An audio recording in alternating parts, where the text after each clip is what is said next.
పాకిస్తాన్ ఐఎస్ఐకు గూఢచర్యం చేస్తున్న ఆరోపణలపై హర్యానా యూట్యూబర్ జ్యోతి మల్హోత్రాను అరెస్ట్ చేశారు పోలీసులు. ఆమెతో పాటు మొత్తం 6 అరెస్ట్ అయ్యారు. ట్రావెల్ వ్లాగర్ అయిన జ్యోతి మల్హోత్రా ఐఎస్ఐ ఏజెంట్గా పనిచేస్తున్నట్టు దర్యాప్తు అధికారులు గుర్తించారు. సున్నితమైన సైనిక సమాచారాన్ని పాకిస్తాన్కు చేరవేసినట్టుగా విచారణలో తేలింది. ట్రావెల్ వీసాపై పాకిస్తాన్లో పర్యటించి వచ్చినట్టు వెల్లడైంది. పాక్ హైకమిషన్లోని ఓ ఉద్యోగితో ఆమెకు సంబంధాలున్నట్టు తేల్చారు అధికారులు. దీంతో ఈ వ్యవహారంలో హనీ ట్రాప్ యాంగిల్పై దర్యాప్తు చేస్తున్నారు.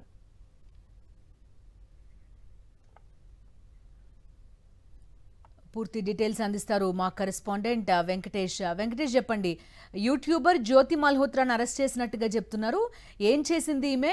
పోలీసుల వెర్షన్ ఏంటి? గూఢచర్యం ఆరోపణలపైన యూట్యూబర్ జ్యోతి మల్హోత్రాను పోలీసులు అరెస్ట్ చేశారు. ఈమెతో పాటు మరో 5 కూడా అరెస్ట్ అయ్యారు. పాకిస్తాన్ కు కీలకమైన సమాచారాన్ని చేరవేస్తుందని వీరు గుర్తించారు. పోలీసుల విచారణలో కూడా ఆమె తన నేరాన్ని అంగీకరించినట్టు తెలిసింది. ప్రధానంగా పాకిస్తాన్ హై కమిషన్ లో పనిచేస్తున్నటువంటి ఉద్యోగి ఎహసాన్ రహీం తో ఆమె చాలా సన్నిహిత సంబంధాలను మెయింటైన్ చేశారు. ఆయన సహకారంతో ఒకసారి పాకిస్తాన్ కూడా వెళ్ళొచ్చారు. 2 సార్లు దీనికి సంబంధించినటువంటి అనేక విషయాలు కూడా వెలుగు చూసినటువంటి సందర్భం.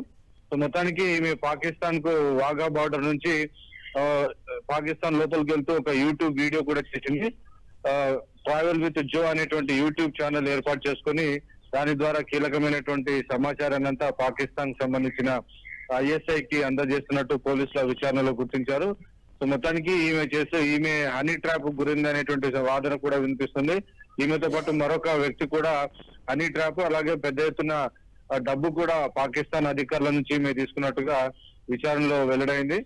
ఈమె ద్వారా మిగిలినటువంటి వారందరికీ డబ్బును ఇచ్చి అక్కడి నుంచి సున్నితమైనటువంటి సమాచారాన్ని సేకరించేవారు. అలాగే ఇండియాలోని డిఫెన్స్ కు సంబంధించినటువంటి విషయాలన్నిటిని సేకరించే విషయంలో ఈమె సహకారాన్ని తీసుకున్నారు. ఇటీవల నిర్వహించిన ఇండియా డిఫెన్స్ ఎక్స్పోకు సంబంధించి కూడా ఈమె హాజరై అందులో ఉన్నటువంటి సమాచారాన్ని సేకరించి పాకిస్తాన్ కు చేరవేశారు. సో ఇలా కీలకమైనటువంటి సమాచారాన్ని సేకరిస్తూ ఆమె దేశానికి వెన్నుపోటు పోయించేటువంటి ప్రయత్నం చేశారు. సో ఆ నేపథ్యంలో అధికారిక రహస్యాలు లీక్ చేస్తున్న నేపథ్యంలో ఆమెకు అఫీషియల్ సీక్రెట్ యాక్ట్ కింద ఆమె పైన కేసు నమోదు చేసి పోలీసులు అదుపులోకి తీసుకున్నారు. Okay Venkatesh, thank you.